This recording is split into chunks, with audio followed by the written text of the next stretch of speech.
Morning.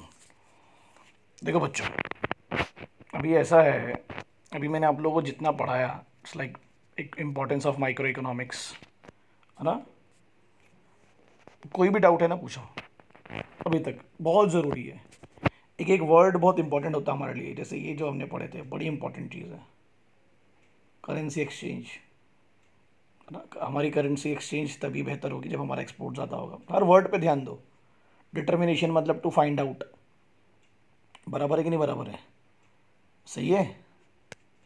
जैसे यहाँ लिखा है अदर एजेंसी का एग्जांपल, कि भाई गवर्नमेंट के अलावा और कोई एजेंसी नहीं होना चाहिए जो इंटरफेयर करे फ्री मार्केट इकोनॉमी में। तो बहुत, जैसे for example NITI Aayog is one of the agency, है ना। एक उदाहरण, कोई पूछेगा ना आपसे, भाई एजेंसी का नाम बोलो, तो आप बोलोगे सर नीति आयोग है, जो गवर्नमेंट के अलावा इकोनॉमिक अफेयर्स में इन्वॉल्व होती है। ठीक है। स्लाइसिंग मेथड सबसे नॉर्मल चीज़ है, ये हम लोग अपनी लाइफ में रोज़ यूज़ करते हैं। स्लाइसिंग मेथड, किसी भी होल स्ट्रक्चर को अगर डिटेल में पढ़ना है तो उसको डिवाइड करके, स्लाइस करके। रोज मार्जिनलिज्म प्रिंसिपल रोज यूज होता है प्रोड्यूसर और consumer to understand the limitations by additional units. बराबर है कि नहीं बराबर है बच्चों, है ना। Laissez faire, minimum interference of government, ceteris paribus, other factors remaining constant. दो ही फैक्टर्स पे बेस्ड होंगे। अभी मैं आपको एक छोटा सा उदाहरण दूंगा और अपन उस पर आगे बढ़ेंगे फिर, ठीक है। कोशिश के इकोनॉमिक मॉडल बिल्डिंग, हमारे सामने जितने भी ये मॉडल्स और लॉज बने, कैसे बने सर? डिफरेंट डिफरेंट टर्म्स के थ्रू, है ना। हमने बहुत सारे terms, principles, terminology, laws create किए, उन्होंने हमको मदद किया। तो हमारा ये पढ़ के हो चुका है। जो भी डाउट है पूछो, नहीं पूछोगे मज़ा नहीं आएगा। अल्टीमेटली हम लोग प्राइस डिटर्मिनेशन और एलोकेशन ऑफ रिसोर्सेज पढ़ रहे हैं।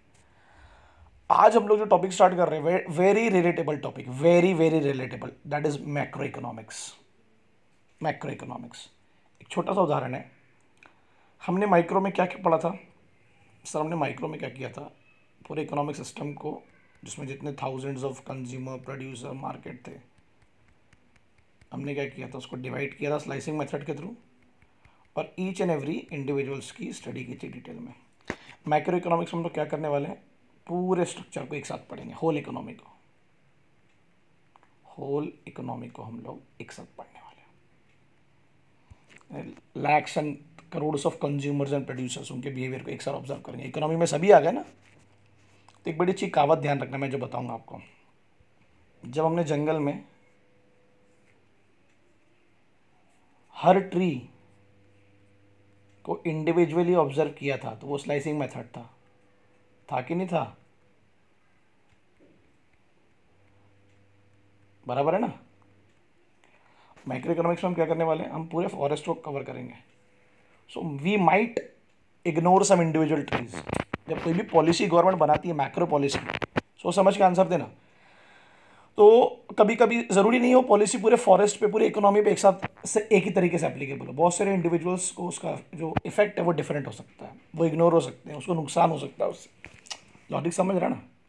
देखो क्या लिखा है, जो मैक्रो इकोनॉमिक्स है वो इकोनॉमिक्स की वह ब्रांच है जो पूरी एंटायर इकोनॉमी, इकोनॉमी का मतलब तो आपको बता ही दिया था, the place where economic activities are going around, वो पूरी एंटायर इकोनॉमी के बारे में हमसे पढ़ने वाली है।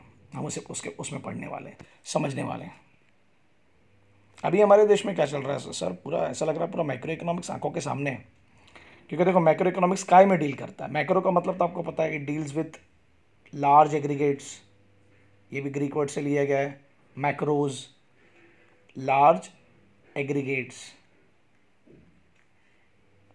एग्रीगेट की बेसिक मीनिंग क्या होती है, लिख लेना, एक्सपेक्टेड टोटल, यानी वो टोटल वैल्यूज जिसकी हम एक्सपेक्टेशन लगा रहे हैं, क्योंकि एग्जैक्ट हो ही नहीं सकता। एग्जैक्ट कैसे? एग्रीगेट डिमांड यानी टोटल डिमांड, तो कितनी होने वाली है हमें पता है, एग्जैक्ट पता है क्या? समझ रहे ना।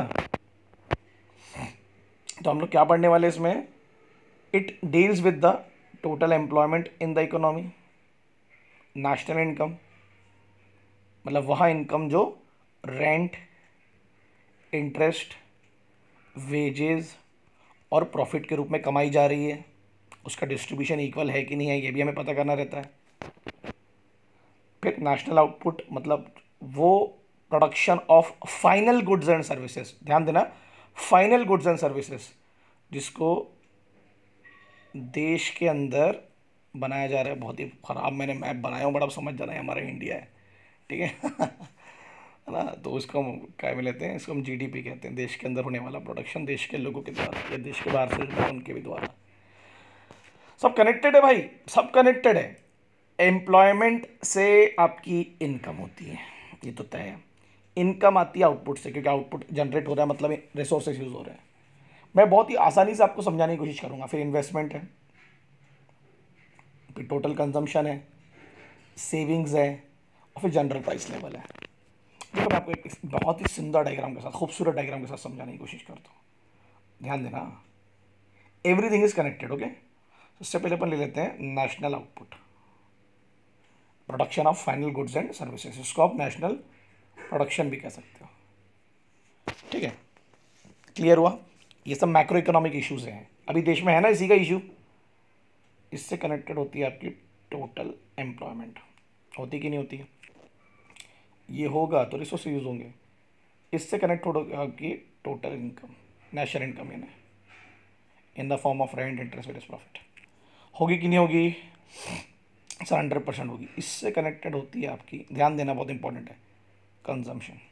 पैसा आएगा तो मैं कंजम्पशन करूँगा, फिर कंजम्पशन के बाद जो पैसा बचेगा वो आएगा सेविंग्स, फिर सेविंग के बाद जो पैसा है वो आएगा इन्वेस्टमेंट, डायरेक्टली प्रोपोर्शनल होता है। और फिर इन्वेस्टमेंट अल्टीमेटली काम ही होने वाला production of goods and services, है ना। और अगर सब ये बेहतर है, इनकम ज़्यादा है, एम्प्लॉयमेंट ज़्यादा है, कंजम्पशन ज़्यादा है, सेविंग ज़्यादा है, इन्वेस्टमेंट ज़्यादा है, तो डेफिनेटली चीज़ों के दाम बढ़ेंगे, क्योंकि लोग डिमांड करेंगे, तो फिर कैपिटल गुड्स के भी दाम बढ़ेंगे और कंज्यूमर गुड्स के भी। What is capital goods? Sir capital goods मतलब लैंड,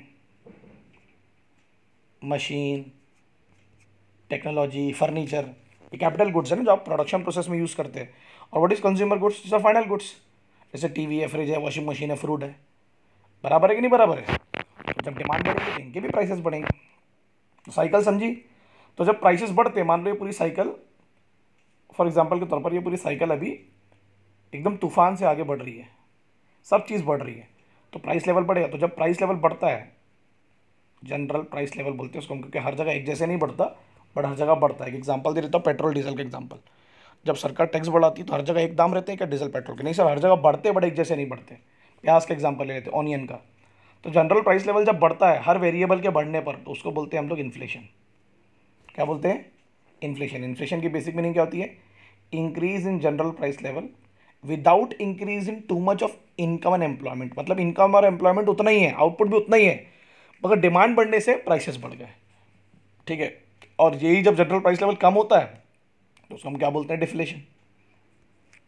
क्यों? क्योंकि पूरे वेरिएबल रिडक्शन पे आ जाते हैं, इनकम भी कम हो रही है, एम्प्लॉयमेंट भी कम है। लॉजिक समझ रहे हैं ना?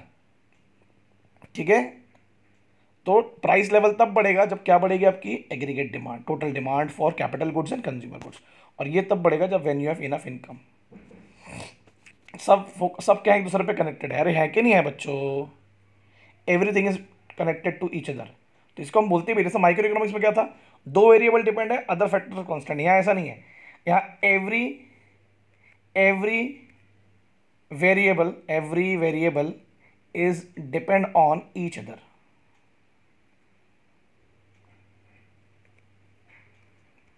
on each other. Everything is depend upon everything else. It's like merry-go-round of Subhash garden, सब एक दूसरे पे डिपेंड है। कौन सा झूला पहले आया है यानी कौन सी, वो हमें नहीं पता, बट सब एक दूसरे पे क्या है? डिपेंड है। क्या पहले होगा हमें नहीं पता ना, हम थोड़ा अंदाजा लग सकते, सर्कल है ना, सब एक दूसरे पे क्या है? डिपेंड है। जब ये बढ़ता है तो इसको प्रॉस्पेरिटी साइकिल बोलते हैं, क्योंकि सब वेरिएबल बढ़ रहे हैं, मतलब देश तरक्की पे। जब ये कम होने लगती है सब चीज़ें, तो फिर विशियस साइकिल बोलते हैं, है ना, कि देश तरक्की की ओर नहीं जा रहा है, ठीक है। इसकी बेसिक मीनिंग आपको समझ में आ गई कि हम मैक्रो इकोनॉमिक्स में पढ़ने क्या वाले हैं?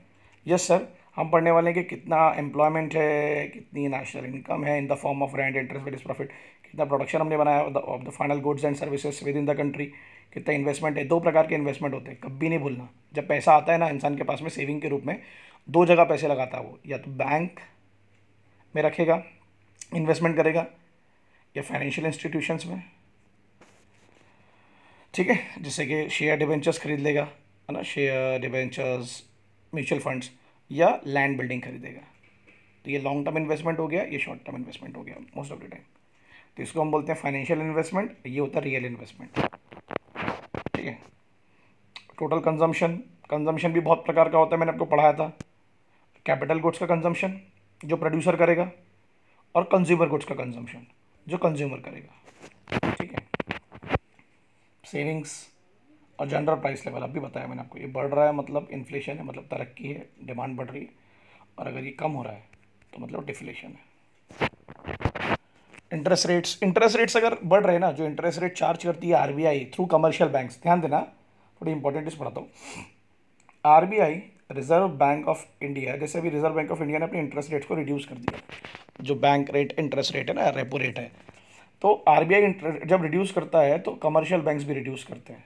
कमर्शियल बैंक से पैसा लेते हैं हम लोग, जनरल पब्लिक, दो तरीके से पैसे लेते हैं हम लोग, या तो कंज्यूमर गुड्स खरीदने के लिए या इन्वेस्टमेंट के लिए। भाई लोग तो फाइनेंस भी करवाते हैं ना अपने लग्जरी गुड्स को। तो अगर ये इंटरेस्ट रेट कम करेंगे तो ये भी इंटरेस्ट रेट कम करेंगे, ऑटोमेटिकली फिर लोग पैसा लेने की कोशिश ज़्यादा करेंगे कि पैसे, इंटरेस्ट रेट कम है तो पैसा लेके इन्वेस्टमेंट करो। तो ऐसा तब होगा जब इकोनॉमी कायम होती है डिप्रेशन में या रिसेशन में। ठीक है। अभी आप समझ जाओ क्या है, अभी अभी इंटरेस्ट रेट कम हो रहा है, रेपो रेट कम हो रहा है, बैंक रेट कम हो रहा है, इसको डिटेल में पढ़ेंगे और अपन आगे इंशाल्लाह। और इंटरेस्ट रेट अगर बढ़ रहा है तो फिर उसका मतलब टू मच ऑफ इन्वेस्टमेंट है, तो आरबीआई चाहता है कि ज़्यादा इन्वेस्टमेंट ना हो, उससे महंगाई आती है। ठीक है, ये लॉजिक समझने का। फिर क्या बोला उसने, सॉरी, फिर क्या बोला उसने, इन्फ्लेशन तो मैंने आपको बता ही दिया, increase in price level without increase in too much of output and employment. Trade cycle, ये भी मैं आपको पढ़ा चुका हूँ, बिजनेस फ्लक्चुएशन, ये ट्रेड साइकिल पूरी अपन ने पढ़े, ये होती है, पढ़े कि नहीं पढ़े, expansion, peak, contraction, recession, depression, है कि नहीं, ट्रफ, लोएस्ट पॉइंट, रिकवरी, पढ़े हो कि नहीं पढ़े हो। पर ट्रेड साइकिल का मतलब समझो, ये एक्सट्रीम पॉइंट होते हैं जो ऊपर वाले होते हैं ना, या एक्सट्रीम पॉइंट थोड़ी ना हमेशा आते हैं। साइकिल मतलब इन्फ्लेशन आया फिर डिफ्लेशन आया, इन्फ्लेशन आया, एक्सपांशन आया, कॉन्ट्रैक्शन आया, ये साइकिल है। लॉजिक समझ रहे ना, ये ट्रेंड में होती है कि भाई ये दोनों चीज़ें रहेंगी ही रहेंगी।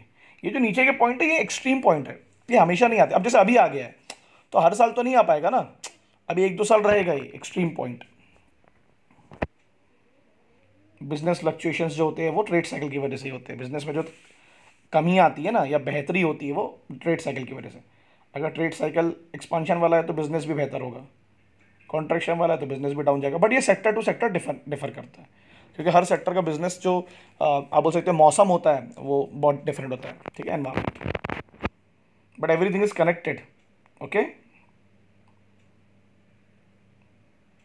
तो macro economics the study of aggregate. Aggregate की मीनिंग मैंने बताया आपको, expected total variables, expected values. इन्हीं एक्सपेक्टेड वैल्यूज के आधार पर गवर्नमेंट क्या बनाती है, पॉलिसी। दो तरीके की पॉलिसी बनती है हमारे देश में मेरे बच्चों। एक होती है मनी फ्लो से रिलेटेड, कि बैंकिंग सिस्टम में कितना पैसा जाएगा, तो वो होती है मॉनेटरी पॉलिसी जो बनाती है RBI with the guidance and, आप बोल सकते हैं कि with the conclusion of finance ministry, उनके साथ मिलके। और एक होती है फिस्कल पॉलिसी, जिसको हम बजटरी पॉलिसी भी कहते हैं, कि कितना पैसा खर्च किया जाएगा, कितना लिया जाएगा टैक्स के रूप में, वो बनाते हैं हमारे फाइनेंस मिनिस्टर, या बोल सकते हैं कि सेंट्रल गवर्नमेंट। ठीक है, जो अभी बनी रही है, जैसे भी हमारा ट्रेंड क्या बोलता है सर, इकोनॉमी डाउनफॉल पे। बिल्कुल है सर, बिल्कुल है। तो अभी क्या हुआ, क्या मॉनेटरी पॉलिसी है, इंटरेस्ट रेट कम हो गए, कि भाई बैंक से लोग ज़्यादा पैसा लें, पैसा लेंगे तो लोग खर्च करेंगे तो मार्केट में आएगा, तो ऑटोमेटिकली मार्केट बेहतर होगा। यही होता है ना तरीका, क्लियर है कि नहीं। टैक्स, सरकार टैक्स से नहीं ले रही है, रिटर्न्स की डेट आगे बढ़ा दी है, टैक्स बहुत सारा माफ़ कर दिया है। कभी पॉलिसी, क्योंकि देश में हालत ख़राब है। समझा मैंने क्या बोला आपको। और ये जो मैंने लिखा था ना पीछे साइकिल, उसी साइकिल में इसको लिखना, तो आपको ज़्यादा अच्छे से समझेगा कि कैसे सब एक दूसरे से कनेक्टेड है। ठीक है, मतलब जो सीक्वेंस में मैंने लिखने की कोशिश किया था, everything is depend upon everything else. Next क्या डेफिनेशन है, ग्रीक वर्ड वाला समझ गया ना, मैक्रोज से लिया गया, macros which means large. Macros की स्पेलिंग है MAKROS, विच मीन्स लार्ज। ठीक है, नेक्स्ट क्या है, डेफिनेशन है JL हैंसन की। 1 नंबर डेफिनेशन है, ध्यान देना, समझने की कोशिश करना। Micro economics that branch of economics which consider the relationship between, देखो अब भी पढ़ाया, देखो रिलेशनशिप पढ़े ना पढ़ने पीछे, हर वेरी एग्रीगेट में एन एक्सपेक्टेड टोटल में एक रिलेशनशिप है। अब देखो ये जो चार नाम लिखे, अब ध्यान देना, पहला क्या है एम्प्लॉयमेंट, दूसरा क्या है एम्प्लॉयमेंट आया तो इनकम आई, इनकम आई तो सेविंग, सेविंग से क्या क्रिएट होता है इन्वेस्टमेंट, इन्वेस्टमेंट कहाँ करेंगे हम इकोनॉमी में, तो क्या जनरेट होगी अल्टीमेटली नेशनल इनकम। तो ये इनके बीच में रिलेशनशिप है कि नहीं है, कैसी रिलेशनशिप है सर, डायरेक्ट है, एक बढ़ेगा तो दूसरा बढ़ेगा, एक कम होगा तो दूसरा कम होगा, ये तो तय हो गया सर, डायरेक्ट रिलेशनशिप है कि नहीं है मेरे बच्चों। छोटा तो उदाहरण के थ्रू समझाता हूँ, एक्स एक्सिस वाई एक्सिस, ठीक है, फॉर एग्जाम्पल यहाँ ले लेते हैं सेविंग्स, यहाँ ले लेते हैं इन्वेस्टमेंट। अगर सेविंग बढ़ती है तो इन्वेस्टमेंट भी बढ़ेगा, बढ़ेगा कि नहीं बढ़ेगा, तो ऐसा आएगा graph, saving increase investment also increase. Clear है कि नहीं क्लियर है ना, लेफ्ट टू राइट जाएगा कि भाई सेविंग बढ़ रही है, अब इसको उल्टा कर दो, अभी सेविंग कम है देश में तो इन्वेस्टमेंट भी कम है, तो ये डाउनवर्ड स्लोपिंग हो जाएगा। क्लियर है कि नहीं क्लियर है ना, ग्राफिकल रिप्रेजेंटेशन के तो रिलेशन तो डायरेक्ट ही हुआ, जब रिलेशन डायरेक्ट होता है तो ऐसे स्लोप बनते हैं पॉजिटिव स्लोप। क्लियर है, जैसे फॉर एग्जांपल एक चीज़ और समझाता हूँ आपको मैं, अगर इंटरेस्ट रेट कम होंगे आरबीआई के द्वारा, इंटरेस्ट रेट कम होंगे ना, तो इन्वेस्टमेंट बढ़ेगा, तो ये इन्वर्स रिलेशन हुआ।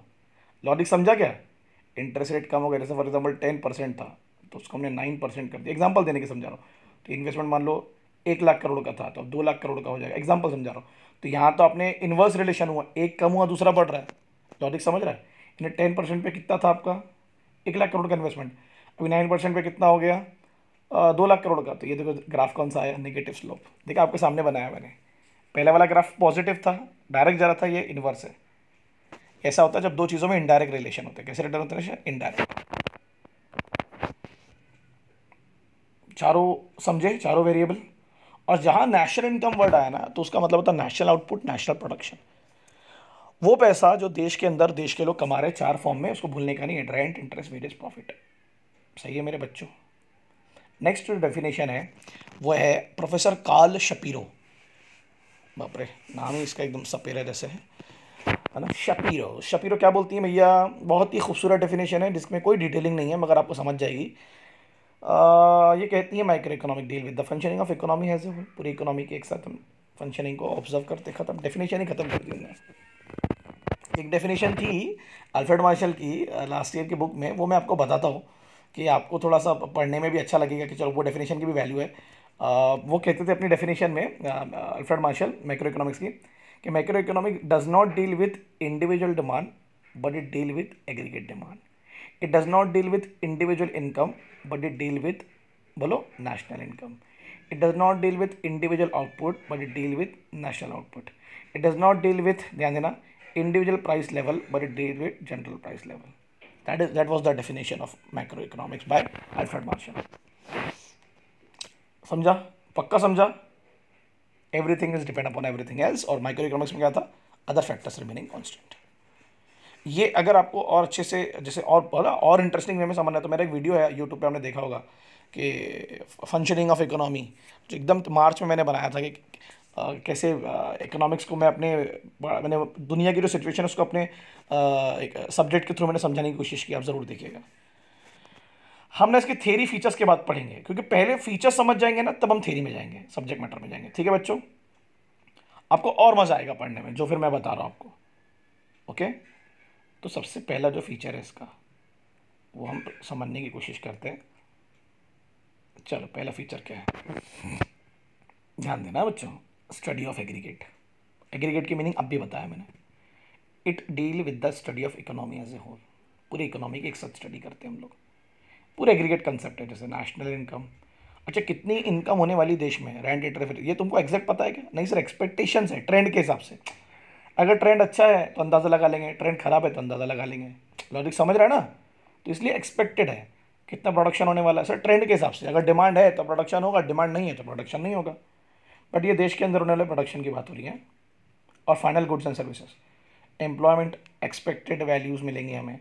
जनरल प्राइस लेवल, जब प्राइस लेवल हर जगह बढ़ता है बट एक जैसे नहीं बढ़ता उसको हम बोलते हैं इन्फ्लेशन, और जब हर जगह एक जैसे कम होता, एक जैसे कम नहीं होता, फॉर बोलते हैं डिफ्लेशन।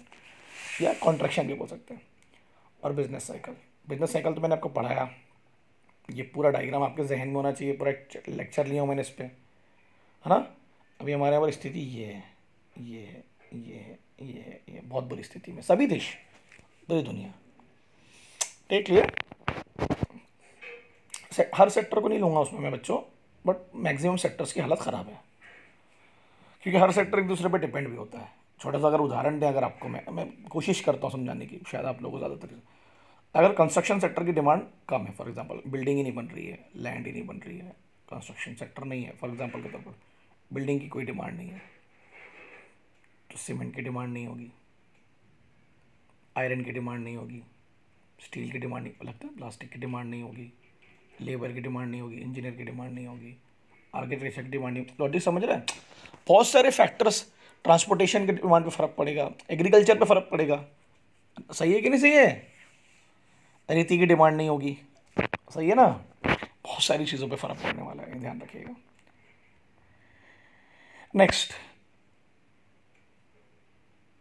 Income theory. जैसे माइक्रो इकोनॉमिक्स क्या था? Price theory, determination of price. यहाँ पर एक ही वर्ड है, ध्यान देना, मैं बताता हूँ। मैक्रो इकोनॉमिक डील विथ, ध्यान देना मैं लिख के बताऊँगा आपको, it deal with how level of, कितना पैसा नेशनल इनकम के रूप में देश कमा रहा है, डिटरमाइन करते हैं हम लोग। Rent, interest, wages, profit, how level of national income and. अगर देश तरक्की पर है तो लेवल बढ़ना चाहिए, और देश तरक्की पर नहीं है तो लेवल गिरना चाहिए, ये होता है। देखो लिखा है यहाँ पर, the concept of national income, it's different element, उसके मेथड, किस तरीके से हम कैलकुलेट करते हैं, किस तरीके से हम अकाउंटिंग करते हैं उसकी, सोसाइटी अकाउंट, क्योंकि हर समाज में हर तरीके में अलग तरीके से अकाउंटिंग की जाती है इनकम की, है ना, कि कौन किस रूप में कमा रहा है। हम सब डिटेल में पढ़ेंगे आने वाले चैप्टर्स में, बट अभी आपको पता होना चाहिए किस रूप में पैसा कमा रहे हैं, 4 रूप में। तो कौन कितना कमा रहा हो कौन बताएगा? सर लोग खुद बताएंगे, सरकार के पास तो बहुत मुश्किल है पता करना कि भाई रेंट, इंटरेस्ट, वेजेस और प्रॉफिट के रूप में जो पैसा आ रहा है, तो एक तो पहले इसका डिस्ट्रीब्यूशन देखना पड़ेगा कि किस रूप में ज़्यादा पैसा जा रहा है, भाई रेंट के रूप में ज़्यादा जा रहा है कि इंटरेस्ट के रूप में, कि वेजेस के रूप में, कि प्रॉफिट के रूप में। ठीक है, इसकी मेथड्स है डिफरेंट जो हम लोग पढ़ने वाले हैं। क्या बोला मैंने? How level of national income can be determine, कैसे पता चलेगा कि कितना पैसा देश कमा रहा है? सर क्योंकि हमको हर वेरिएबल को पढ़ना पड़ेगा, डिमांड को भी देखना पड़ेगा, करना पड़ेगा कि नहीं। डिमांड कितनी है, सप्लाई कितना है, सेविंग्स कितनी है, इन्वेस्टमेंट कितना है, ये सब वेरिएबल हमें बताएंगे कि लेवल ऑफ नेशनल इनकम कम या ज़्यादा क्यों आया। देखो लिखा है इसमें, it depend upon the aggregate demand, expected demand and expected supply. यानी इनके मिलने पर, जैसे फॉर एग्जांपल अगर एक्सपेक्टेड डिमांड एक्सपेक्टेड सप्लाई के मुकाबले ज़्यादा है, देखो मैंने एरो में भी क्लियर कर दिया, दिख रहा है ना, तो डेफिनेटली प्राइस लेवल बढ़ेगा। प्राइस लेवल बढ़ेगा तो हम उम्मीद कर रहे हैं कि लोगों के पास इनकम ज़्यादा होनी चाहिए। लॉजिक समझ रहे हैं ना? किस वजह से, फिर हम लोग ये भी पढ़ने वाले हैं कि किस वजह से इनमें फ्लक्चुएशंस आते हैं डिमांड और सप्लाई में। सर डिमांड में किस वजह से आते हैं फ्लक्चुएशंस? सर इन्फ्लेशन की वजह से आ सकते हैं कि नहीं? बराबर है ना, महंगाई है तो वो डिमांड कम कर लेगा, सेविंग की वजह से, सेविंग कम है तो डिमांड कम कर लेगा। लॉजिक समझ रहा है? सप्लाई में किस वजह से आ सकते हैं? सर उसमें तो पहला फ्लक्चुएशन डिमांड की वजह से ही आएगा। फिर कैपिटल गुड्स महंगे हो गए तो सरकार की कोई पॉलिसी अगर सही नहीं है तो टैक्सेशन ज़्यादा है तो। लॉजिक समझ रहा है? किस वजह से फ्लक्चुएशंस आए, किस में, क्यों कम ज़्यादा हो रही नेशनल इनकम, और उससे कौन सी बिजनेस साइकिल आने वाली है, इन्फ्लेशन आएगा कि डिफ्लेशन आएगा। तो अभी बता दिया मैंने आपको, अगर एग्रीगेट डिमांड ज़्यादा है किसके मुकाबले? एग्रीगेट सप्लाई के मुकाबले। ट्रेंड बता रहा है कि डिमांड बढ़ने वाली, मतलब लोगों के पास पैसा है, अब लोगों के पास पैसा है तो लोग खर्च करेंगे, सप्लाई उसको मैच करने की कोशिश कर रहा है, तो डेफिनेटली क्या आएगा? इन्फ्लेशन। तो इट इज़ गुड ना, ठीक है, ओके फाइन, महंगाई आ रही बट लोगों के पास पैसा तो है, तो अच्छा है इकोनॉमी के लिए। डिफ्लेशन का मतलब क्या हुआ? एग्रीगेट डिमांड कम है, ये कम हो रही है, और उसकी वजह से फिर आपको अपने सप्लाई को भी कम करना पड़ेगा। अब सप्लाई कम होगा तो क्या होगा? एम्प्लॉयमेंट पे फर्क पड़ेगा, तो डेफिनेटली बिजनेस साइकिल जो है वो कॉन्ट्रैक्शन की तरफ जाएगी, प्राइसेस भी कम हो जाएंगे चीज़ों के, क्योंकि कोई माल खरीद रहा ही नहीं। लॉजिक समझा? तो कब नेशनल इनकम बढ़ेगी एग्जैक्टली बताओ? सर इन्फ्लेशन में बढ़ना चाहिए नेशनल इनकम, मतलब लोगों के पास ज़्यादा पैसा आना चाहिए क्योंकि डिमांड बहुत है ना, क्लियर है? तो नेशनल इनकम में जो फ्लक्चुएशंस आएंगे कि नहीं आएंगे, वो बिजनेस साइकिल तय करेंगे। वो फ्लक्चुएशंस अगर पॉजिटिव है, इनकम बढ़ रही है तो क्या आना चाहिए, और वो नेगेटिव है तो इनकम कम हो रही है तो क्या आना चाहिए? डिफ्लेशन या कॉन्ट्रैक्शन भी कह सकते हो, उसको एक्सपांशन भी कह सकते हो। अभी क्या है हमारे देश में? सर अभी तो कॉन्ट्रैक्शन है और नेशनल इनकम जो है वो बहुत कम हो चुकी है, because there is no employment, no output, no demand. Ultimately सब कुछ किस पे डिपेंड करता है? डिमांड पे। समझा ये पॉइंट? पक्का समझा? क्या कारण है उनमें चेंजेस आने में, और उनमें जो चेंजेस आएंगे वो क्या लेके आएंगे? इन्फ्लेशन लाएंगे कि डिफ्लेशन लाएंगे? और सब कुछ किस पर डिपेंड है? Aggregate demand and aggregate supply. Demand पे ही सब कुछ है। अभी डिमांड है क्या मार्केट में? सही, तो फिर आप सप्लाई करके कर भी क्या लोगे? लॉजिक समझ रहे हैं? और सप्लाई नहीं होगा तो आउटपुट नहीं बनेगा, आउटपुट नहीं बनेगा तो नो नेशनल इनकम। नेक्स्ट क्या है? General equilibrium. अभी बच्चे उसमें पार्शियल इक्विलिब्रियम पढ़े थे, a part of economy and it's equilibrium position, पढ़े थे कि नहीं पढ़े थे? इसमें every variable is based on everything else. Her variable क्या एक दूसरे पे बेस्ड है। जनरली सब देखो लिखा ना, every variable is based on everything else.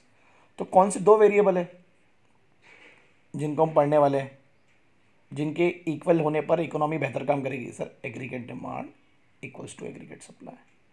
अगर ये दोनों इक्वल में आ जाते हैं, दैट इज जनरल इक्विलिब्रियम। इसको जनरल क्यों बोला? क्योंकि ये बहुत सारे फैक्टर्स पे बेस्ड है। डिमांड तो इनकम पे है, तो सेविंग पे है, तो कंजम्पशन पे है, सप्लाई भी है, टैक्सेशन पे है ना। डिमांड पे बेस्ड है वो ऑटोमेटिकली, नेचुरल फैक्टर्स पे बेस्ड है। अगर देखो लिखा इसमें, अगर डिमांड और सप्लाई एक होते हैं, ध्यान देना, हर सरकार चाहती है कि एक होता है। अभी तो टैक्सेशन पॉलिसी लगाई जाती है, इंपोर्ट्स किए जाते हैं कि डिमांड को फुलफिल किया जाए, तो प्राइस लेवल भी इक्वल होगा। होगा कि नहीं होगा बच्चों? प्राइस भी इक्वल रहेगा। और अगर ये दोनों इक्वल नहीं रहेंगे तो फिर आपको पता है इन्फ्लेशन डिफ्लेशन आएगा। देखो लिखा है इसमें, deal with the behaviour of, हम पूरे एग्रीगेट्स के बिहेवियर को पढ़ेंगे और उनके बीच में जो रिलेशनशिप है, क्योंकि हर वेरिएबल का एक दूसरे का फंक्शन है। डिमांड पे बेस्ड है सप्लाई, समझे? सप्लाई पे बेस्ड है डिस्ट्रीब्यूशन, समझा? डिस्ट्रीब्यूशन पे बेस्ड है प्राइस लेवल। लॉजिक समझ रहे ना? हर वेरिएबल क्या है एक दूसरे पे डिपेंड है, ये आपको ध्यान रखना है। डिमांड बेस्ड है इनकम पर, इनकम बेस्ड है एम्प्लॉयमेंट पर, एम्प्लॉयमेंट बेस्ड है प्रोडक्शन पर, प्रोडक्शन बेस्ड है डिमांड पर। लॉजिक समझ रहा है? या इन्वेस्टमेंट पर बोल सकते हैं, इन्वेस्टमेंट बेस्ड है फिर सेविंग पर। ये सब वेरी, उनके बीच में क्या पढ़ना हमको? रिलेशनशिप। जनरल इक्विलिब्रियम डील करता है बिहेवियर ऑफ डिमांड और supply and price in the whole economy. अभी क्या है हमारे देश में बताओ सर? अभी तो इक्विलिब्रियम में अभी डिमांड जो है वो रिडक्शन पे सर, बहुत हाई लेवल पर, हर सेक्टर बहुत अफेक्टेड है। डिमांड कम है तो सप्लाई कम करके ज़्यादा क्या? तो सप्लाई भी अभी क्या है? कम ही है। सप्लाई कम होगा तो आप सोच लो कौन कौन से वेरिएबल अफेक्ट होंगे, इनकम, एम्प्लॉयमेंट, सब कुछ कम होगा। अब जब सब डाउनफॉल पे होता है तो फिर पॉलिसी अलग बनती है सरकार की, हमें इन्हें इक्विलिब्रियम में लाना है। हमें तो क्या करना पड़ेगा सर? हमें डिमांड बढ़ानी पड़ेगी, पैसा डालना पड़ेगा लोगों के, जब एम्प्लॉयमेंट डालना पड़ेगा, इकोनॉमी को शिफ्ट करना पड़ेगा। क्लियर? तो अपने आप क्या बढ़ जाएगा? Aggregate supply. तुम्हारे सबसे थोड़ा माल बिकेगा वे, खरीदने वाले तो हो ना मार्केट में। क्लियर हुआ? नेक्स्ट क्या है? देखो वहां क्या था? Independent the variable micro economics में, यहां सब क्या है? इंटरडिपेंडेंट है। हर वेरिएबल क्या एक दूसरे पे डिपेंड है। अब भी पढ़ाया मैंने आपको बहुत अच्छे से। देखो लिखा ना उसमें, income, output, investment, price level, सब एक दूसरे पे डिपेंड है। तो एग्जांपल दिया है, अगर इन्वेस्टमेंट पे फर्क पड़ता है तो लेवल ऑफ इनकम पे फर्क पड़ेगा। लेवल ऑफ इनकम, पैसा नहीं होगा तो आउटपुट नहीं बनेगा, आउटपुट नहीं बनेगा तो एम्प्लॉयमेंट नहीं आएगा, एम्प्लॉयमेंट नहीं आएगा तो अल्टीमेटली इकोनॉमिक ग्रोथ कम होगी। लॉजिक समझा? एवरी वे, हर एक दूसरे पे क्या आएंगे? एक दूसरे पे डिपेंड है, everything is depend upon everything else. Logic समझा? एग्जांपल क्या बोला? इन्वेस्टमेंट अगर कम होता है, जो भी देश में कम हो रहा है, लोग पैसा डाल ही नहीं रहे, डर के मारे, क्योंकि डिमांड नहीं है ना, लोग खरीदेगा कौन? तो डेफिनेटली इनकम लेवल कम होगी, क्योंकि इन्वेस्टमेंट होगा तो लोगों के पास पैसा आएगा, रोजगार जनरेट होगा, तो इनकम कम होगी, नेशनल इनकम। नेशनल इनकम कम होगी तो डेफिनेटली लोगों के पास पैसा ही नहीं होगा तो आउटपुट ही नहीं बनेगा, प्रोडक्शन नहीं बनेगा, आउटपुट नहीं बनेगा तो एम्प्लॉयमेंट नहीं जनरेट होगा, रोजगार कहाँ से आएगा लोगों को? अल्टीमेटली देश की जो ग्रोथ है, जिसको हम बोलते हैं पर कैपिटा इनकम, जो वो कम होगी। क्लियर है कि नहीं क्लियर है? तो everything is depend upon everything else. समझा? जैसे फॉर एग्जाम्पल अभी आपको एक उदाहरण देता हूँ, कोरोना वायरस वाला थी, ये भी मैक्रो इकोनॉमिक पॉलिसी है। सरकार को पता है अगर हमने लॉकडाउन ओपन किया, वायरस ट्रांसमिट हो सकता है, कॉन्टेजियस हो सकता है, उससे हमें वेंटिलेटर की ज़रूरत पड़ेगी, मेडिकल फैसिलिटी की ज़रूरत पड़ेगी, उसके लिए फंड लगेगा, है ना? लॉजिक समझ रहा है? और वो हमारे पास है नहीं, तो सब एक दूसरे पे डिपेंड है, कनेक्टिविटी है, क्योंकि मैक्रो प्रॉब्लम है। जैसे लॉकडाउन का सरकार ने पार्शियली ओपन किया है, मान लो शॉप्स ओपन हो रही है, एग्जांपल समझाता हूँ आपको मैं, शॉप्स ओपन, जैसे लीकर शॉप को उन्होंने अलाउ किया, लिकर शॉप सरकार को रेवेन्यू देगी, रेवेन्यू लोगों के वेलफेयर के लिए खर्च होगा, वेलफेयर के लिए खर्च होगा तो लोगों के पास थोड़ा सा इनकम आएगी, पैसा आएगा, पैसा आएगा तो लोग मार्केट में जाएंगे, मार्केट में जाएंगे तो लॉजिक समझ रहे हैं ना, ये सब मैक्रो इकोनॉमिक प्रॉब्लम इश्यूज है। लॉजिक समझा? पक्का? इतना समझा तो मज़ा आएगा पढ़ने में। सब ये पूरे वेरिएबल समझ रहे हैं आप लोगों को, जो मैंने पढ़ाया आप लोगों को, इधर जो पढ़ाया इधर, ये पूरा डायग्राम के थ्रू। हाँ मेरे बच्चों, ये भी जो बताया मैंने आप लोगों को, मॉनेटरी पॉलिसी, फिस्कल पॉलिसी दोनों अभी रिडक्शन पे है, इंटरेस्ट रेट्स भी कम है, टैक्सेशंस भी कम है, मतलब देश में कॉन्ट्रैक्शन है, डिप्रेशन है, रिसेशन चल रहा है। पक्का समझा आपको? ओके, एक एक चीज़ डिटेल में पढ़ने वाली चीज़ है, ऐसे हल्के में नहीं लेने का, ठीक है? सब लिखने का जो जो बता रहा हूँ मैं। पार्शियल इक्विलिब्रियम, दो variable based, other variable constant. यहाँ पर जनरल इक्विलिब्रियम में डिमांड सप्लाई इक्वल, बट बाकी ये दूसरे वेरिएबल को कांस्टेंट नहीं मानती क्योंकि दूसरे वेरिएबल पे बेस्ड है पूरी तरीके से, है ना? इनकम थ्योरी क्या बताया इनकम थ्योरी में मैंने? How level of national income determined, और कैसे हम पता लगाते कि इनकम किस रूप में आ रही है, तो उसके लिए हम देखना पड़ेगा दूसरे वेरिएबल को भी, जैसे डिमांड सप्लाई। अगर डिमांड ज़्यादा है सप्लाई के मुकाबले तो लेवल ऑफ नेशनल इनकम क्या होगा? बढ़ेगा, क्योंकि लोग पैसा खर्चा कर रहे हैं ना। और अगर डिमांड कम है तो लेवल ऑफ नेशनल इनकम गिरेगा। पर डिपेंड करता है डिमांड कितने वक्त के लिए बढ़ी, कितने वक्त के लिए कम हुई। अगर कुछ हफ्ते के लिए हुई तो फ़र्क नहीं पड़ने वाला, लॉन्ग पीरियड ट्रेंड भी इंपॉर्टेंट है। जैसे अभी ट्रेंड क्या है? कंटिन्यू कम हो रही है, तो डिमांड भी कम हो रही है, तो लेवल ऑफ नेशनल इनकम भी क्या होगा? गिरेगा। ना रेंट आएगा, ना इंटरेस्ट आएगा, ना वेजेस आएंगे, ना प्रॉफिट आएगा। तो पैसे नहीं आएंगे तो इन्वेस्टमेंट नहीं होगा। समझा? प्लीज़, उम्मीद कर रहा हूँ मैं आप लोगों को समझा होगा। हमने आज जो पढ़ा कोशिश की समझने की, ट्रेड साइकिल भी समझा, बिजनेस फ्लक्चुएशन भी समझे। ट्रेड साइकिल का तो कितना डायग्राम बता चुका मैं आप लोगों को। सब चीज़ की मीनिंग लिख के रखना, जो मीनिंग बता रहा हूँ मैं एक एक चीज़ की, ये जो मीनिंग बता के रख रहा हूँ मैं, सब लिख के रखने का अपने को, जो अपन ने पढ़े भी, है ना? ओके, चलो बाय, बाकी का कल।